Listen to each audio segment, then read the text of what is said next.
Hi friends, welcome to ടൂട്ടൂസ് kitchen. ഇന്നത്തെ recipe നല്ല തിരണ്ടി കിട്ടിയിട്ടുണ്ട് കേട്ടോ. 1 കിലോ തിരണ്ടി വൃത്തിയാക്കി വെച്ചിട്ടുണ്ട്. അപ്പോൾ നമുക്കത് എങ്ങനെ ഉണ്ടാക്കുന്നതെന്ന് നോക്കാം. അതിനായിട്ട് ഒരു ചട്ടി അടുപ്പത്ത് വെക്കുക, അതിലേക്ക് കുറച്ച് വെളിച്ചെണ്ണ ഒഴിച്ചു കൊടുക്കുക. വെളിച്ചെണ്ണ ഒഴിച്ചതിന് ശേഷം നമ്മൾ ചെയ്യേണ്ടത്, തിരണ്ടിയൊക്കെ കറി വെക്കാൻ എല്ലാവർക്കും അറിയാം, പക്ഷേ ഇതിനകത്ത് സ്പെഷ്യലായിട്ട് ഐറ്റം ആഡ് ചെയ്യുന്നുണ്ട് കേട്ടോ. വെറൈറ്റിയാണ് സംഭവം, അടിപൊളി ടേസ്റ്റ് കേട്ടോ.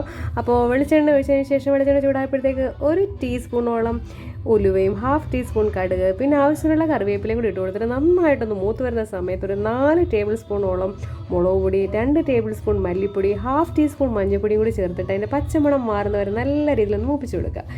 നാട്ടിലെത്തിയതിന് ശേഷം റെസിപ്പികളൊക്കെ അപ്ലോഡ് ചെയ്യാൻ എനിക്ക് പറ്റുന്നില്ല കേട്ടോ. അപ്പോൾ ഇനി അതിലേക്ക് ആവശ്യത്തിനുള്ള വെള്ളം ഒഴിച്ച് കൊടുക്കുക. വെള്ളം ഒഴിച്ചതിന് ശേഷം നന്നായിട്ട് ഇളക്കി യോജിപ്പിക്കുക. പിന്നെ നമ്മൾ ചെയ്യേണ്ടത് 1 ടേബിൾ സ്പൂണോളം ഉപ്പും പിന്നെ പുളിയില്ലേ, ഒരു 3-4-5 കഷ്ണം പുളിയും കൂടി ഇട്ട് കൊടുക്കുക കേട്ടോ. വെള്ളം ഒരു കപ്പോളം ഒഴിച്ചു കൊടുത്തോളൂ. 5 അല്ലി നമ്മുടെ പുളിയാണ്, കുടംപുളിയാണ് ഇട്ട് കൊടുത്തിരിക്കുന്നത്. ഇനി നന്നായിട്ട് ഇളക്കി യോജിപ്പിച്ചതിന് ശേഷം നമുക്ക് വൃത്തിയാക്കി വെച്ചിരിക്കുന്ന നമ്മുടെ തിരണ്ടി ഇല്ലേ, അതങ്ങോട്ട് ഇട്ട് കൊടുക്കുക കേട്ടോ. തിരണ്ടി വൃത്തിയാക്കാൻ എളുപ്പമുള്ളൊരു മാർഗ്ഗം, വെള്ളം ചൂടാക്കിയിട്ട് അതിന് മുകളിലേക്ക് കൊണ്ട് ഒഴിച്ചു കൊടുത്താൽ മതി കേട്ടോ. അതിൻ്റെ തൊലിയൊക്കെ നല്ലതായിട്ട് ഇളകി പൊക്കോളും. അപ്പോൾ ഇനി നന്നായിട്ടൊന്ന് ഇളക്കി യോജിപ്പിക്കുക. ഇനി ഇത് അടച്ച് വെച്ചിട്ടൊന്ന് വേവിക്കാം. വെന്ത് കഴിഞ്ഞ ശേഷമാണ് നമ്മളുടെ സ്പെഷ്യലായിട്ടുള്ള നമ്മുടെ ഇൻഗ്രീഡിയൻ്റ് ആഡ് ചെയ്യുന്നത്. വെറൈറ്റി ടേസ്റ്റാണ്. ഇതാ നമ്മളുടെ തിരണ്ടിയൊക്കെ നല്ലതായിട്ട് വെന്ത് നല്ല തിളച്ച് പാകമായിട്ട് വന്നിട്ടുണ്ട് കേട്ടോ. ഇനി നമ്മൾ ചെയ്യുന്നത് കുറേ കൊച്ചുള്ളി, ഒരു 5-10 അല്ലി കൊച്ചുള്ളിയും 1 ടേബിൾ സ്പൂണോളം പെരുംജീരകവും കൂടി നല്ല രീതിയിൽ എണ്ണയിൽ ചെറുതായിട്ട് അങ്ങോട്ട് മൂപ്പിക്കുക. എന്നിട്ട് കുറച്ച് കറിവേപ്പിലയും കൂടി ആഡ് ചെയ്തോളൂ കേട്ടോ. നന്നായിട്ട് പെരുംജീരകം കൂടി ഇട്ടിട്ട് അതൊന്ന് നല്ല രീതിയിൽ നല്ല ബ്രൗൺ നിറം ആവുന്ന വരെ ഒന്ന് മൂപ്പിച്ച് കൊടുത്തോളൂ കേട്ടോ.